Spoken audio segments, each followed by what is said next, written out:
The United States is halting its participation in Gaza ceasefire negotiations and has withdrawn its diplomatic team from Qatar, according to Trump administration special envoy Steve Witkoff.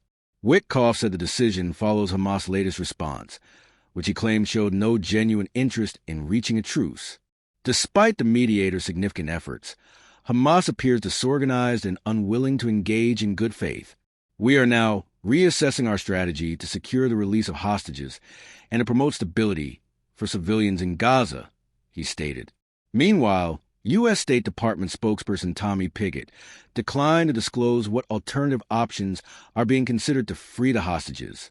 In response, Hamas criticized Witkoff's remarks, expressing surprise and asserting that it had demonstrated both responsibility and flexibility throughout the talks. When pressed on whether the U.S. still supports a ceasefire and how it plans to pursue one, Pigott avoided specifics, calling it a very dynamic situation. He emphasized, however, that the U.S. remains committed to achieving a ceasefire and placed blame on Hamas for the lack of progress. Witkoff reiterated that the U.S. is committed to ending the conflict, adding that Hamas' conduct has been shameful and self-serving. Stalled negotiations amid prolonged conflict.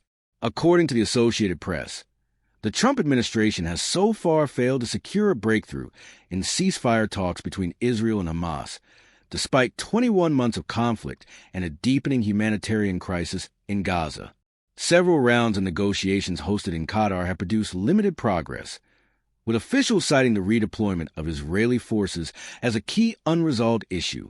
In a statement issued Friday morning, Hamas said it had submitted its final response after extensive consultations with Palestinian factions, international mediators, and regional partners.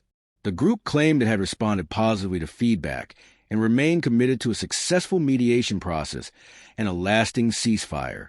Hamas reaffirmed its willingness to continue negotiations and pledged to help overcome remaining obstacles to a permanent truce. Earlier in the week, U.S. State Department spokesperson Tammy Bruce announced that Israel and Hamas had agreed on a ceasefire framework and the creation of a humanitarian corridor. Following that development, Witkoff traveled to the region to engage in further discussions.